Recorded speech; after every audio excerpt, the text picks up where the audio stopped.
So it's happened, boys and girls. A new Starfield update is coming on May 15th. It is also available today on Steam Beta.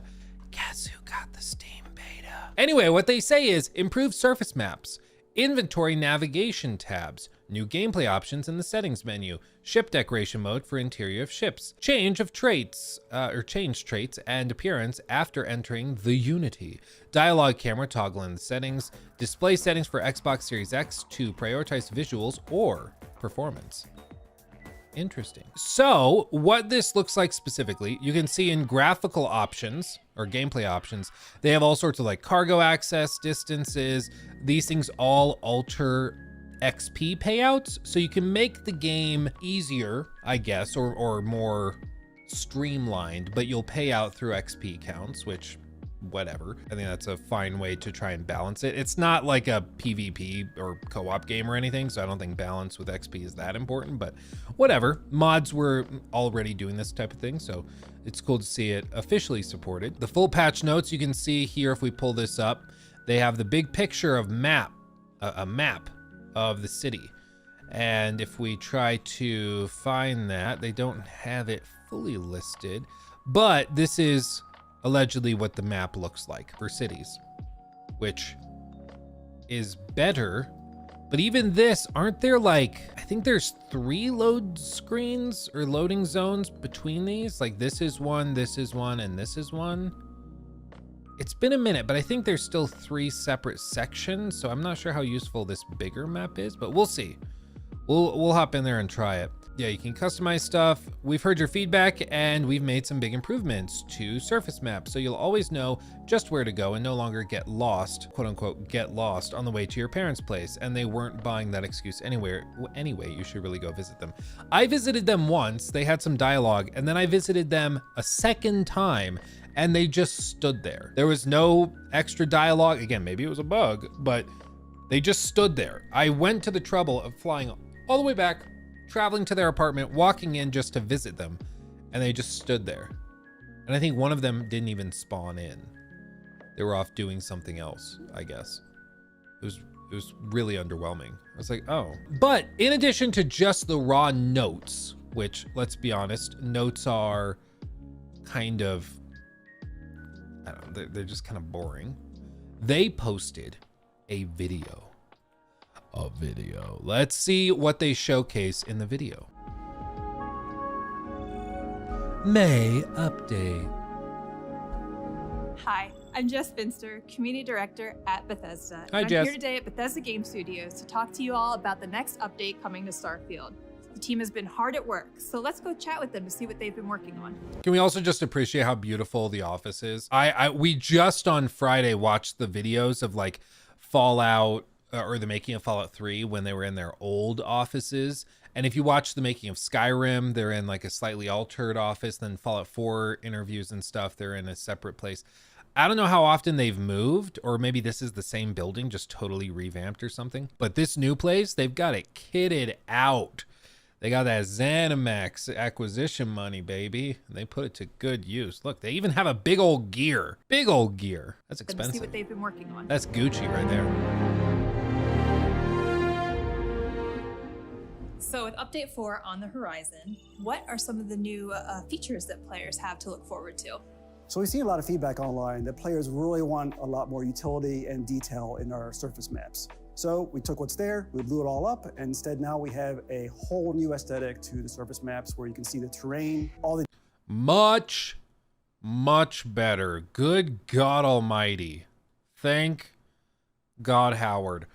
Much better. I'm trying to see. I mean, all this is like the same as it was before, but they are actually rendering top-down versions of the map to show you where you need to go or what things look like. Much better than the weird blue blanket they had before. That's much better. Credit where credit's due. Much better. The detail in the terrain, trees, rocks, all the structures. It does also reveal the procedural generation limitations. Because you look at this and you're like, I thought it felt kind of flat. And then you see it, you're like, oh, yeah, no, that's because it is. It's very, very flat. Just a bunch of bushes and crap. in the loaded zone. It's a lot easier to navigate. We've also made it easier to get around the cities. That's way better. Look at that. Look at that. Much better. Now, elephant in the room. This probably should have just been there from the beginning. Just saying it like it is. Okay. Probably should have been there from the beginning, because what was there in the beginning was laughably awful, but better late than never, I suppose. So there's that. Yeah. Everybody's like, wow, a map. It is okay. It is a little funny that we're getting excited because they've added a map that's readable. I guess the bar has dropped a little bit from where it used to be, but you know what? We got to just take what we can get, I suppose. For all the shops, the enhanced boutiques, restaurants, you name it, it's all there. It's a lot easier to get around now. With Update 4, we're also adding a bunch of gameplay options. So for that, players can really tune their experience how they prefer. We're adjusting things like capacity of vendor credits, the actual carry weight. Additionally, affects to priorities, potatoes, difficulty. I want to see those potatoes again.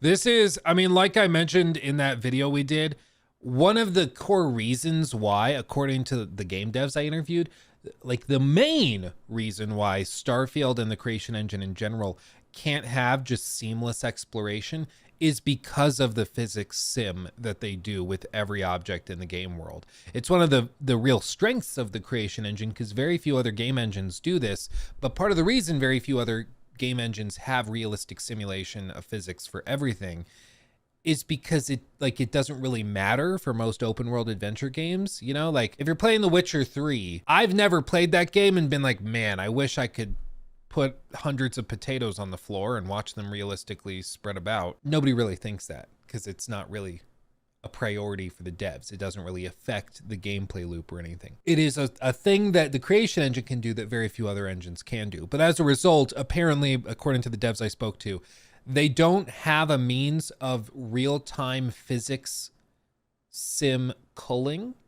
So similarly to when you're playing an open world game and you move through the world, things away from you get unloaded and things close to you get loaded.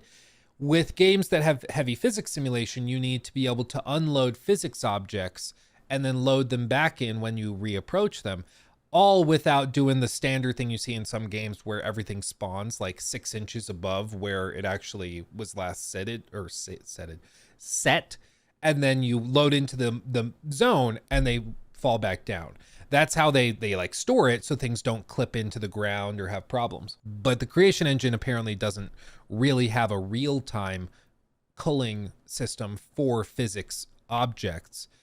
And so they have to do it in separate, segmented, loaded in areas, which is one of the reasons that they can't get away from the fishbowl problem without major redesigns. But maybe they're going to tell us in the rest of this video that they've actually solved it. Maybe. Additionally, affects to difficulty. So some of those, depending on how you play. Wait, I just read, what kind of maniac would willingly add weight to their ammunition? What kind of sociopath would willingly do that? Like, if it's how they design the game and they're like, oh, it's 0.1 per clip or mag or whatever. Okay, the game designers did it. You just got to put up with it. But who would willingly choose to add weight if they could get away with not having weight for ammo? Additionally, hardcore survival players. Oh, masochists. Oh, yeah. Oh, there you go. Affects to difficulty. So some of those, depending on how you play, you can actually tune to be like space combat more difficult or gun combat less difficult. It's really up to you. And depending on how you balance them, it'll change how you get XP. I just freaking love that they got this new merch in. And so they're like, I don't know, can you guys just like hold it? Well, can't we just put the cup on like the table and plant it there so people see it and want to buy it? No. Yeah, when one of you needs to be holding a mug, just hold it. Just do it. It's fine. Shut up. That's awesome. So you're really upping the ante for players that want an even bigger challenge. Yeah, and with that, we actually are adding what's called the extreme difficulty. It sits above very hard, and it really, really makes you pay attention, especially for the higher level characters.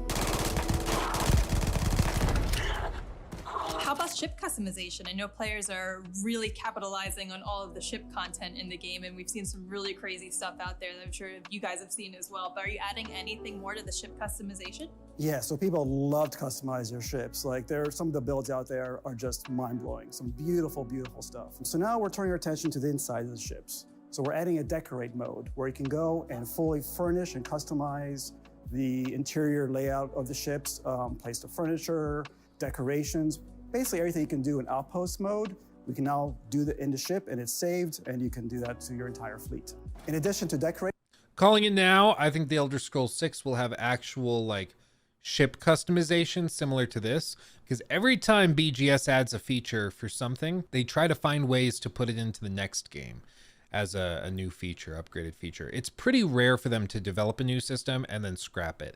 One example of that happening would be like the spoken or voice protagonist system in Fallout 4 with the streamlined dialogue. They walked that back for Starfield and Fallout 76 because I think it was just an experiment that they just weren't happy with the results of.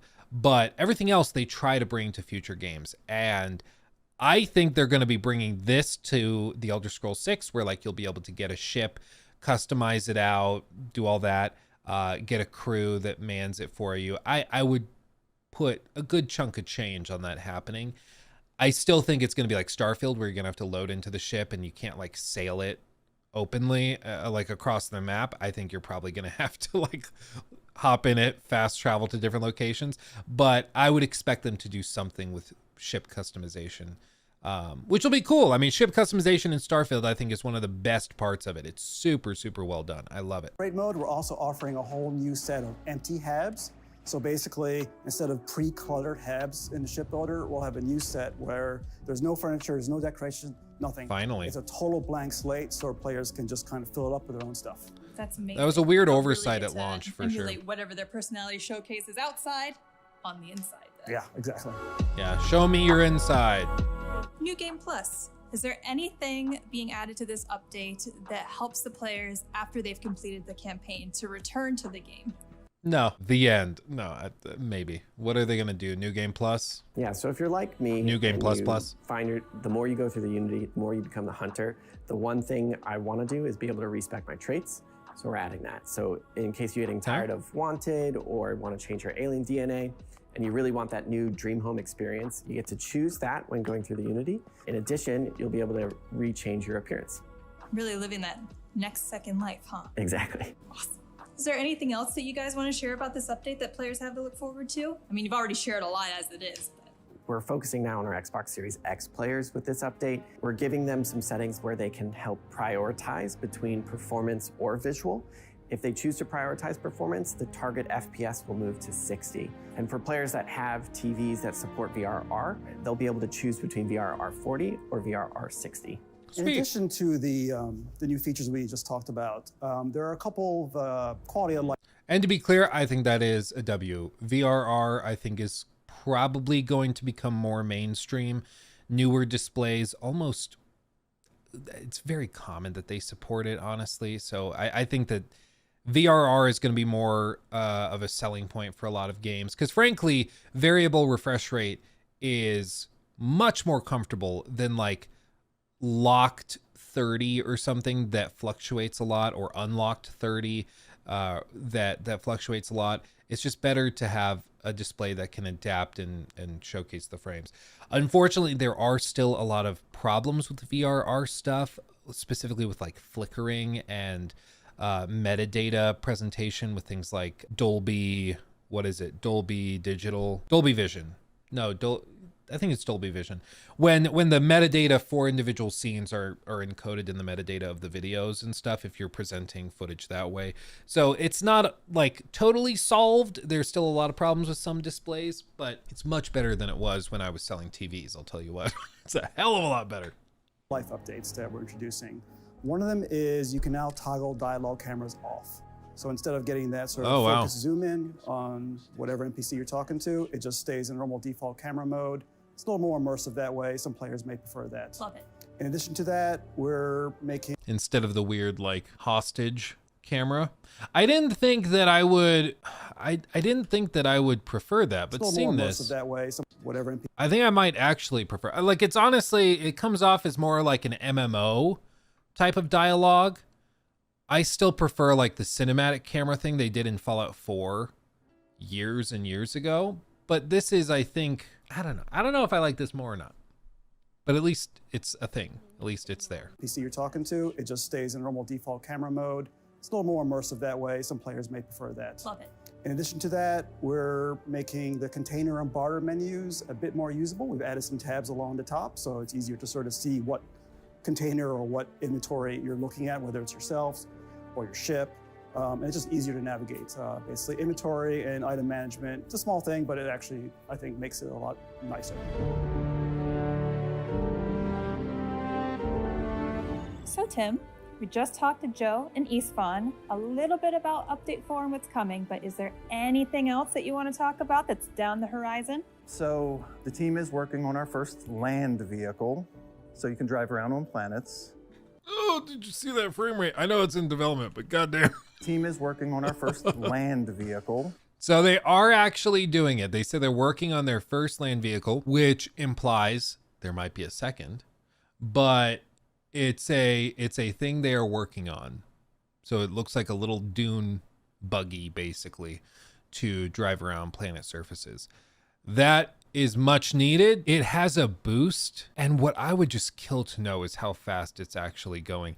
Because in Starfield, they have the jetpacks, and Todd famously said, well, we don't have any vehicles for planet surface exploration, but we have jetpacks, which feel really cool. And turns out they don't actually increase your like lateral speed at all. They did all this stuff with like the update where they're like, or they did this talk about how the jetpacks were going to improve exploration and stuff, and it didn't actually increase your speed at all, which is really funny because it's like it just makes you go up and down. The way I've described it is like you're moving forward the same amount. So like if you start, and I tested this when we reviewed the game, where I would start standing on a rock, and then I would sprint, or I'd start a little bit further back. But then right as I crossed this threshold, I would start timing. And so I'd sprint full speed forward and cross this rock. And I would time how long that took me. And then I'd use a jetpack. And there's different types of jetpacks and boost packs and stuff you can use in Starfield, of course. But I would try each of them. And it didn't alter the amount of time so long as you were sprinting. And it's because the game could only handle the player moving forward so fast. So it had to kind of create this illusion where they have like the little outside camera border effect and distortion. And they would do this thing where like, you know, the sound effects make it sound like you're moving really fast, but you're actually moving the same speed as if you were just sprinting forward. And with this, I'm really interested in the buggies because they've not added vehicles in Creation Engine games ever. Besides mounts like horses in the Elder Scrolls, specifically because they really struggle with data streaming and getting things moving in quickly. So it's going to be interesting to see how this goes. Even in this footage, I mean, you can see it is chugging along pretty hardcore. It's in development, so it's not fair to judge it now, but that's going to be really, really interesting to see. Land vehicle, so you can drive around on that? planets. Obviously, we're working on more quests and the massive Shattered Space expansion. That's all very exciting. What about creations? Anything you can share there? I think we mentioned it earlier this year, but we've sent out our beta toolkit to verified creators, so hopefully more information on that soon. It's awesome. Thank you so much for your time, Tim. Hey, no problem, Jess. Verified creators, just for the love of God, make sure Luke doesn't get it. That's all we have time for today. Thank you so much for joining us and for your continued feedback. Just a reminder, the update is available on Steam Beta today and will be available on all platforms later this month. So we'll see you in the stars. See you in the stars. Let's see you in the stars. So you know what we're gonna do? You know what we gotta do? We gotta boot that stuff. So that's what we're gonna do. We're gonna try booting it and seeing what like the city maps look like and all of that. My expectation is that the buggies are gonna be a disaster. my expectation is that the buggies are gonna break it. Like the game is gonna run like trash. And I don't even think that's that controversial of a take. Like, I really don't think so. I think it's gonna be a dumpster fire. So we'll see. But okay, so performance, pretty good. Let me check display, borderless, full screen. Love that graphical preset, ultra, ultra, ultra. 4K upscaling, DLSS, quality preset, quality, frame generation, sure. And then VSync is off. Why is VSync off? Yeah, it is funny. If I turn off this stuff and I go, so CAS, contrast, adaptive sharpening. Like if I just turn it off and we try to render just natively, look how the frame rate changes. It goes down into like the 80s and 90s. Still very certainly playable, but it like DLSS does a lot.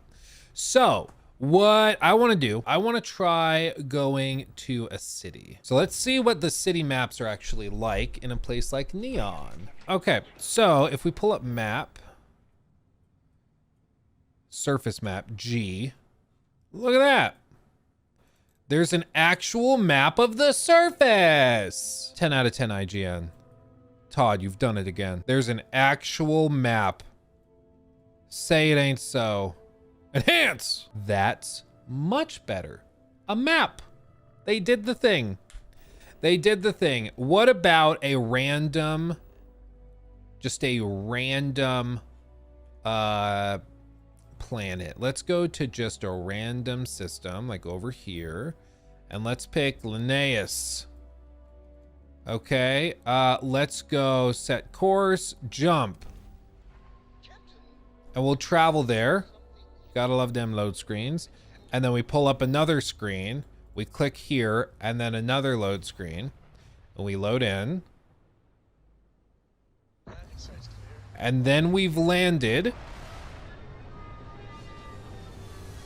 Okay.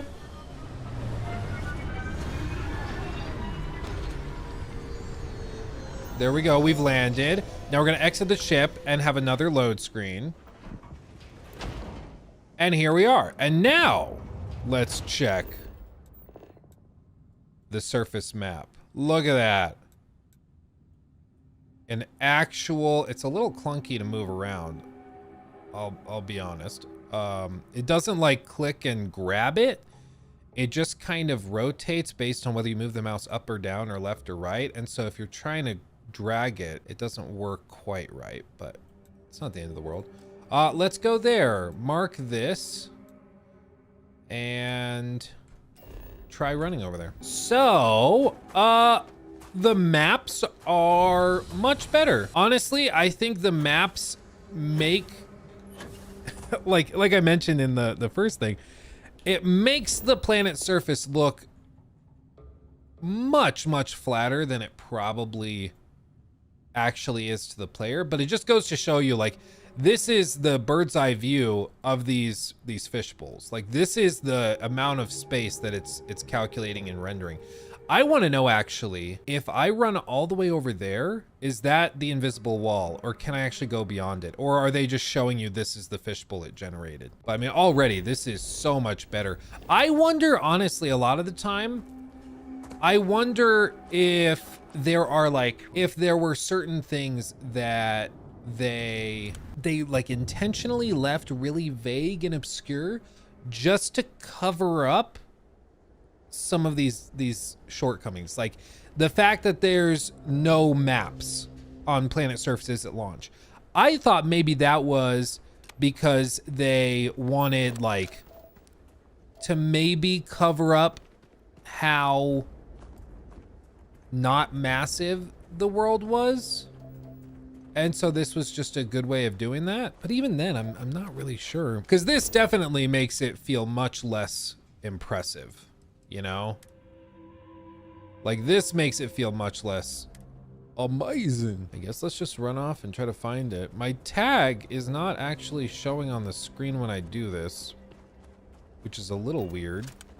You can see the little bubble on the compass, but well, so all of this flat earth proof, boom. That comes from the proud American. We don't claim him.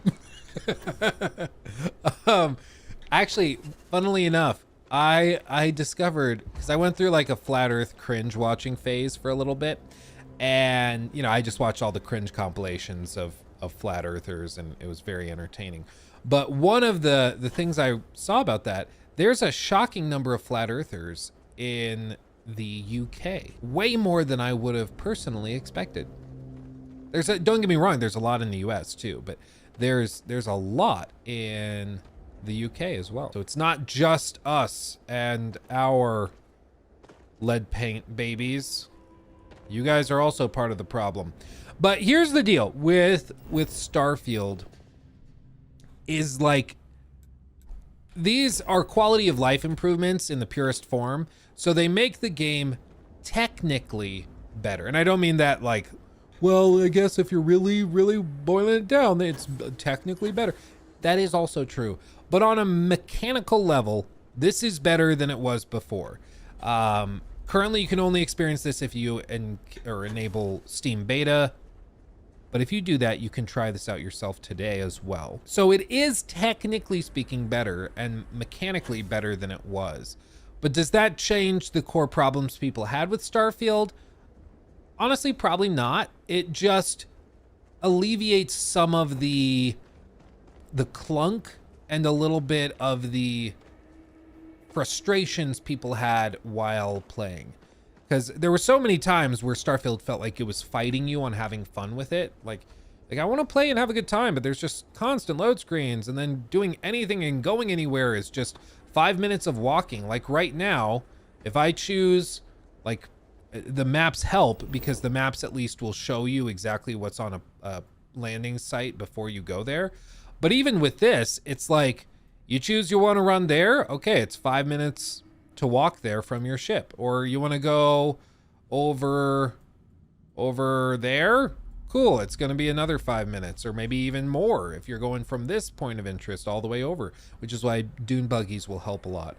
But the other thing with these maps, I think that is probably, honestly, time for a conspiracy theory, I think probably one of the reasons why this was not a priority for BGS at launch, I think it's because it shows how empty these landing zones are. Like, you look at this was like supposed to be the big exciting moment in Starfield when you land on a planet and you start exploring freely a place nobody in the world has ever been.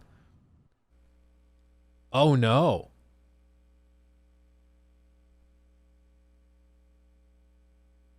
It just killed my computer.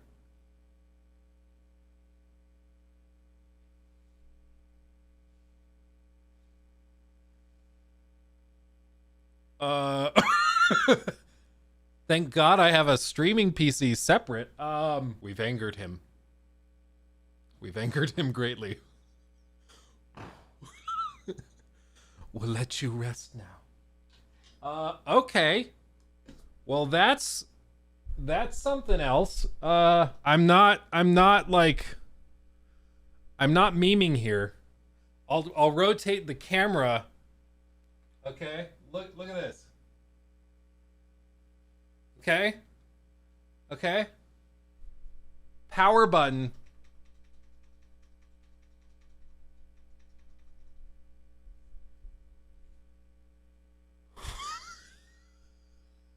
Huh.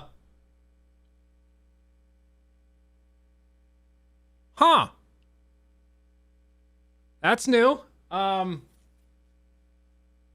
Yeah, we're gonna try cycling the power supply. We'll see if that does it. Give me a second. And obviously it's not a breaker issue or something, because everything else is still on. The computer to the other side is still on and fine. Okay, let's cycle it back on. Moment of truth. Okay. It's turning on. Wow. Okay. Well, that's what I get for trying that. That's funny. I don't know what could have done that. I have it. So each of these computers goes into its own separate UPS, which is like an uninterrupted power supply. And it has like a battery backup. So when power goes out, it can still run until you can turn it off properly. And this thing is set to beep when it approaches like 90% utilization or load, which This thing has like a 1500 watt load that I have under the desk that it's plugged into. And so it wasn't maxed out on power or anything. It just gave up. I've incurred Todd's wrath. Yeah. The minute he talked bad about Starfield, it crashed his PC. Kinda, dude. Should we try again? Yeah, let's try again. What's the worst that could happen? It breaks the computer? Let's try again. Let's see if it dies again. Dude, if this happens again, that's freaking hilarious. Again, it's beta. I want to be super, super clear. This is beta software. They are not advertising it as launch ready, okay? I don't want anybody clipping this and being like, oh, Starfield bricked a YouTuber's computer, you know, when it was doing whatever. Like, this is beta software. When you like go for beta software, when you go beta, you got to be ready for things to potentially go funky. So this is part of the expected experience, I suppose.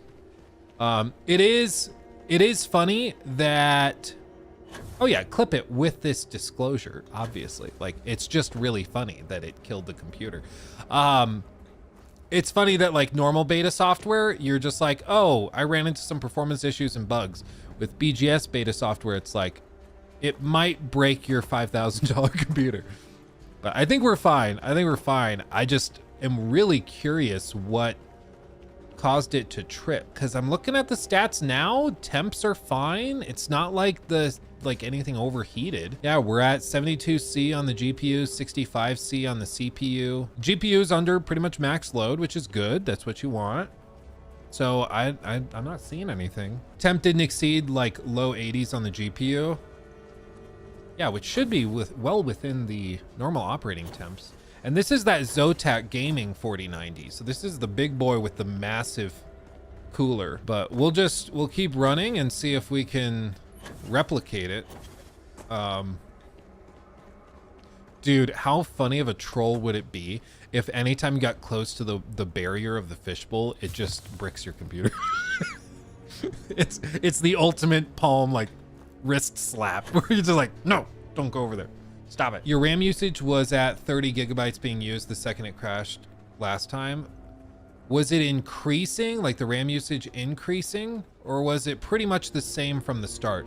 Because this computer has 96 gigs of RAM, so that's well within reason, especially because I had like a browser open and stuff. It does, let's see, we're at 17,725. Okay, let's see, is it, because maybe what it's doing, well, it's floating around the same amount. I was like, maybe if it's, as you explore, it's loading stuff into RAM until there's too much in RAM and then it crashes.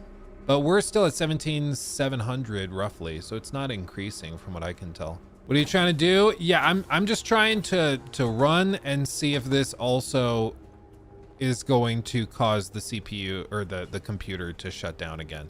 Because if that's the case, I will install and I will tell people be very cautious with the beta.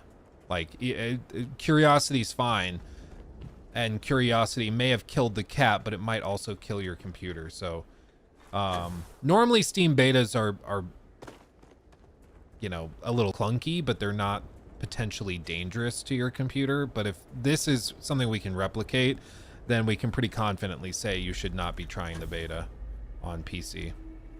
Because if I'm running into this with like a really high-end computer, I'd be worried if somebody else tries it, you know, and it depends on what's causing it. I mean, it could be any number of things causing it, but so far so good.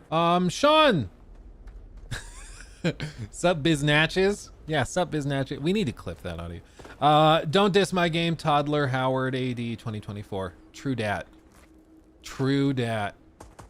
He will not tolerate. I mean, I will say the maps are mighty handy and nifty.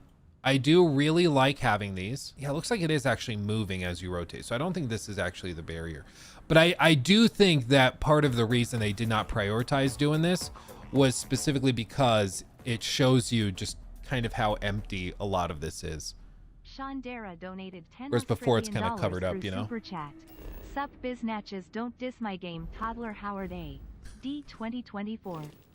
Toddler Howard A. It could have just been a fluke. It could have just been a fluke where something within the computer freaked out and had a panic attack. I haven't had any other games do this before. Well, like I did have like a Biomutant did crash my computer.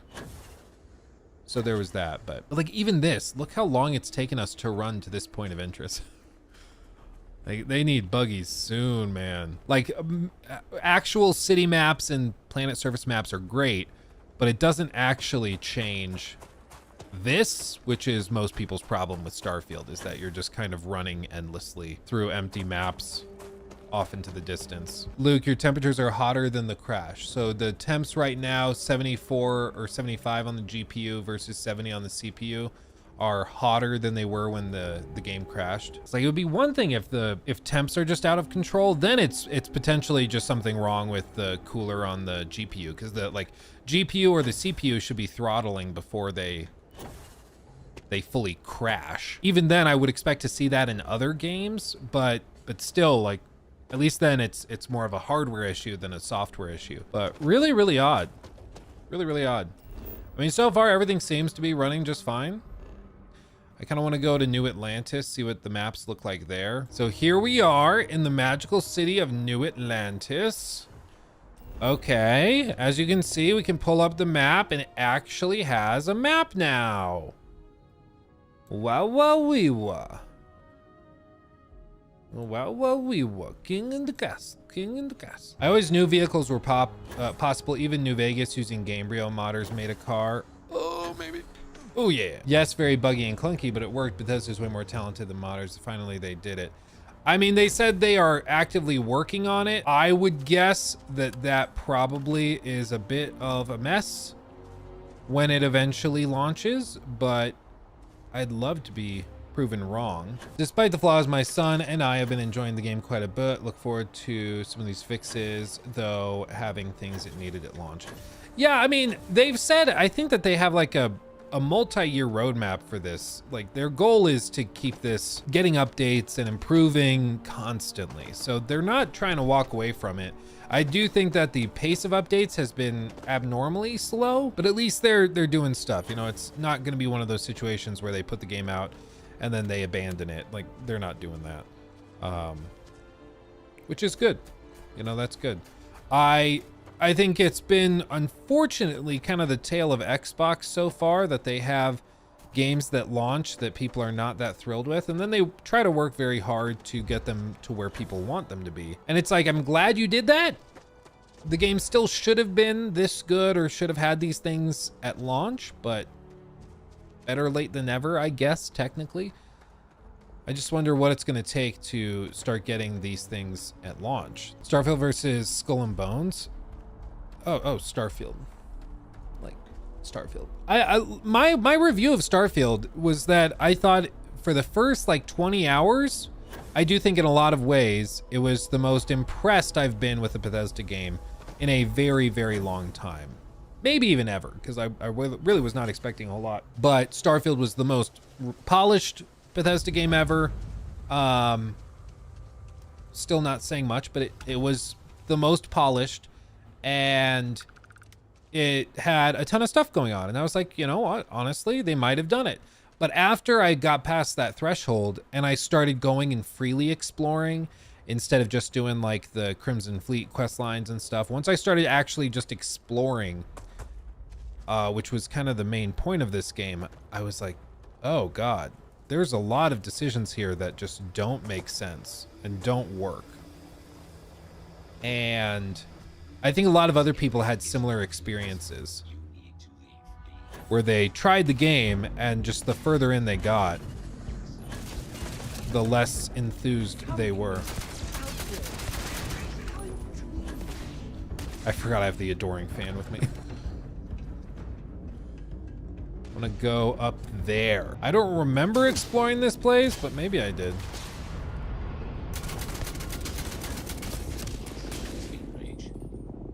And I'm out of ammo. Classic.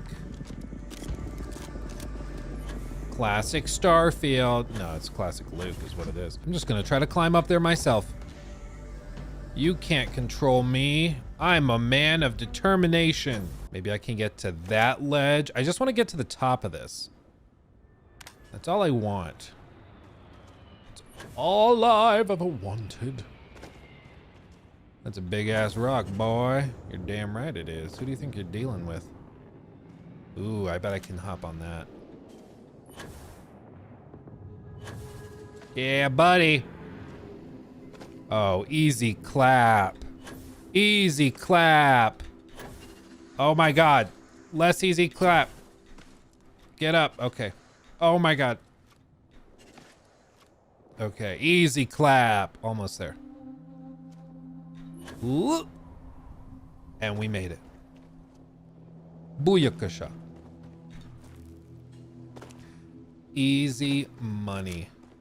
Oh my God, dude, if I just fell off. I do think that some of these improvements are very, very good. I'm very glad they have them. Within this map, you can kind of, yeah.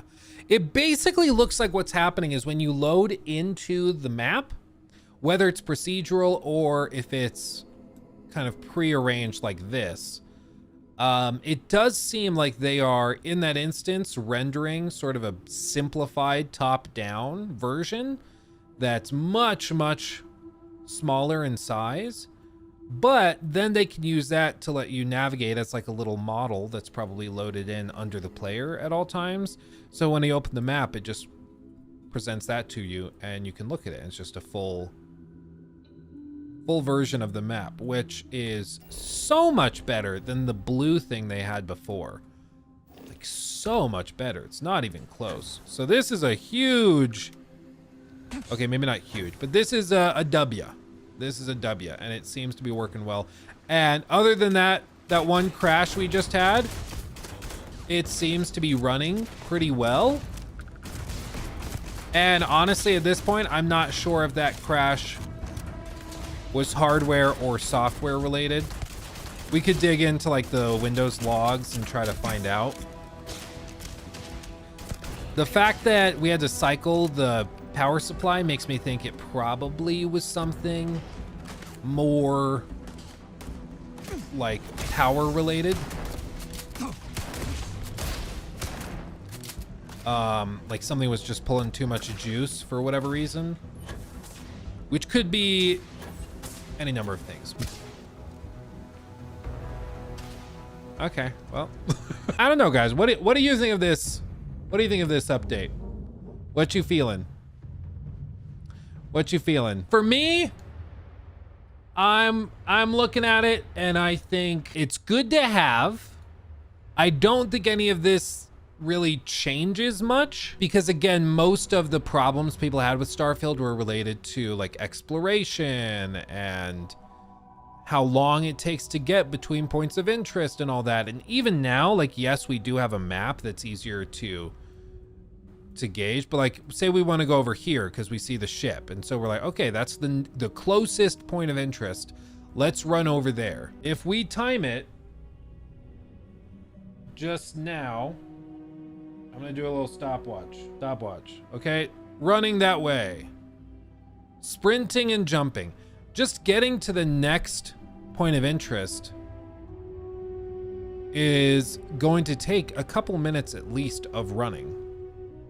And the game, like, these updates are nice, but they don't actually really change that, which is the larger problem people have. Shattered Space could, the dune buggies could certainly help a lot. If I could just spawn a dune buggy, or it drops in, or I pull it out of the ship or whatever, that could make it much easier to navigate planets and could make it more, but I'm not so sure that these updates are able to quite do enough. Worth checking out. I mean, if you have the game downloaded or if you have it on Game Pass or something, like, sure, try it out when it launches. This will be available fully for everybody on the 15th. Right now, you can only play it through Steam Beta. I'm not totally certain I'd recommend that. Just maybe wait for the official drop, because I don't know why the PC crashed. It's still Starfield. Last mission with the Freestar Rangers had me walking for over 10 minutes to find a base. Yeah, that's unfortunately fairly common. I mean, this right here, we're already approaching 2 minutes. And we're almost there. We're almost there. But you guys remember all those videos I've done on like the 30-second rule, the 40-second rule of open world games, where open world designers will craft worlds with like 30, 40 seconds between moments of interest, which could be combat encounters, could be points of interest, all sorts of stuff. In Starfield, it's not 40 seconds. So that right there, it took us 2 minutes and 11 seconds roughly to get from back, to get from like right here over to here. And if we wanted to, after this, run over there, that's probably more like 3 to 4 minutes. Red Dead 2, what was that? That was like 80 seconds roughly. It was basically twice as long as what was considered standard for open world games.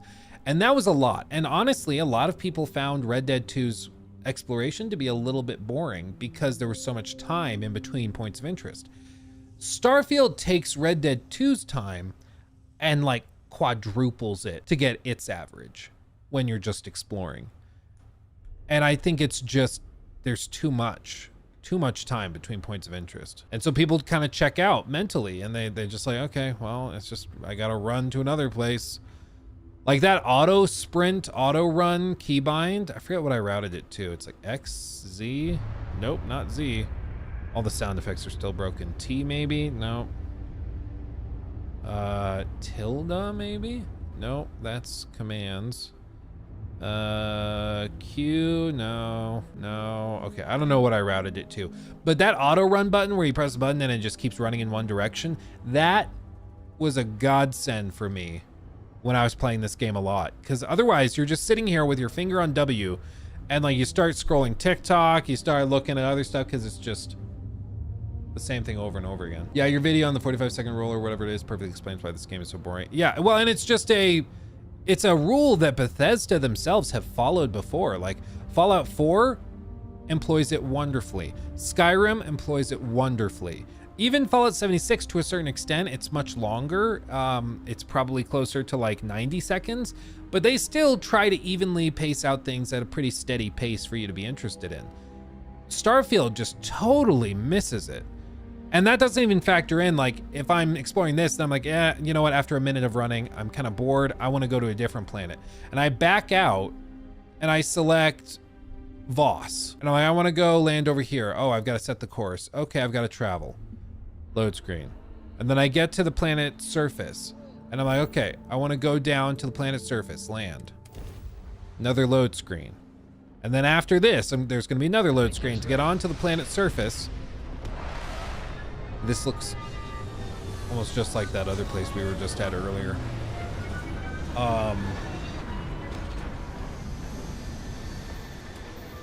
Exit ship. Another load screen. And then we can start exploring. It's not just the distance between interest points, it's the reward of encountering the same interest point more often than not. Yeah.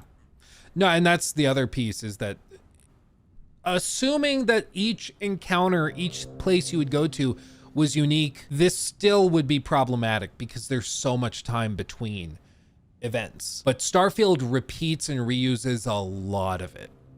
And that is part of the bigger problem, is that you can run for 5 minutes to get to a point of interest and you'll get there, but like, let's time this one.